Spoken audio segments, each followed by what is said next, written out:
This is A's Game Closet, and welcome to the second of the two Nameless boss reviews. This is the Wayward one, and I'm sure if you watched the last video, you can immediately recognize this guy doesn't have as much health. 60 to 70. Although, he is a lot tankier than he seems.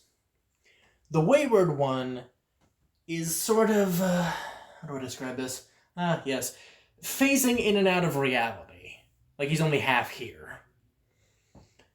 He's constantly shifting positions across this reality, and you need to make sure your spells are lined up to him or you're barely even going to scratch him. Some terminology here. The Wayward one has a little position chart. Right here. Basically, he starts at 1, goes then 2, 3, 4, then back to 1. Whenever something says he shifts position. If a spell is in a breach matching the position he is in, that spell is considered aligned. If not, it's considered misaligned. And, by the way, misaligned spells have their damage cut in half. Now, normally I don't mention the increased difficulty rules, but I will for this guy. Because his increased difficulty makes misaligned spells as good as sparks. Which is really not good. Now, his first card is the Blinking Terror, which this minion is aligned to 3. Yes, his minions also have alignments. So, like I said, if you're not casting from a 3 breach, you're dealing half damage. The Blinking Terror has the effect where, persistent, any player either loses a charge or takes 2 damage. Which, annoying, but also, this guy doesn't have a ton of health. So you could brute force it if you needed to. Irradiate. Dealing 2 damage to a player and ripping a misaligned prepped spell from a player. Those can be the same person or 2 different people. Again, kind of annoying, especially losing the prepped spell, but it was misaligned. So unless you were anticipating a move, then it's probably no real loss. Quantum Maze. No discarding this power. But it's power 2. If there are any players that have an aligned spell on the board, they take 5 damage, which is half of their max health. Like, how is this okay as a tier 1? I mean, I guess you just open fire the turn before it activates and hope for the best. Tier 2's Feedback Coil.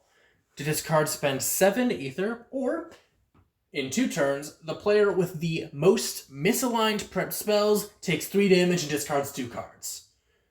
So it's basically just his term for screw you in particular. So, similar story to the last one, just open fire. Fractured Nebula. This guy really likes his powers, as you can see. No discarding this one. In 2 turns, Wayward 1 shifts to 4, which you might not have open, so tough luck.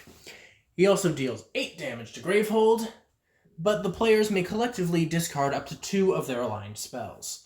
For each spell that gets lost this way, Gravehold takes 4 less damage.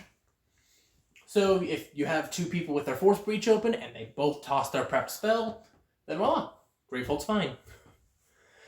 But yeah, that is very annoying. The Warper.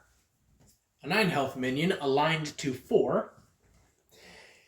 And it has the effect of it's a taunter. If you're going to deal damage, you have to target Warper. So, it's a pseudo protector. Keeping all his other minions safe. On to the big boys, tier 3. Ether Flux. Again, no discarding this one. Power 2, if any player has 2 or more misaligned spells, a player with 2 or more misaligned spells takes 7 damage. Like, jeez. Once again, last verse, same as the first, just open fire. If no one has it, it just kinda fizzles. His big ol' minion is called the Nether Spawn. a 15 health minion aligned to 2. And it also flat out negates all damage that the Wayward one would take. And he also has one of the worst persistence I've ever seen, dealing 4 damage to Gravehold and blowing up someone's breach. A quick reminder, if you lose your breach, you're never getting it back. Unless you're in an extremely specific scenario. So, yeah, with all of the others, I said they were kind of annoying. Yet you want to nuke this thing into oblivion as soon as you can.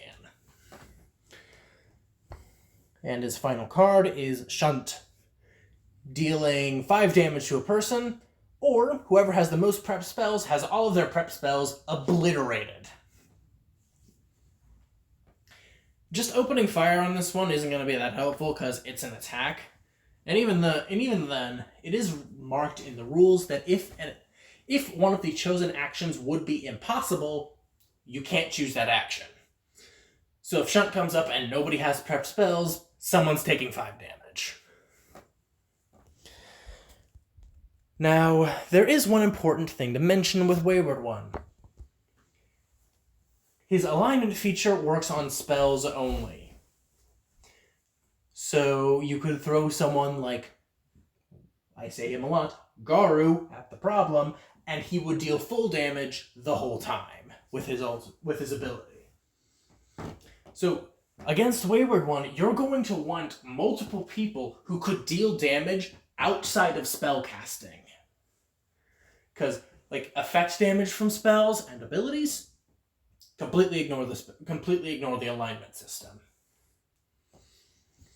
But yeah, big spooky ghost thing, really annoying to hit sometimes, and definitely warranted of its 7 difficulty rating. Alright, that's all for this video. I will see you guys next time.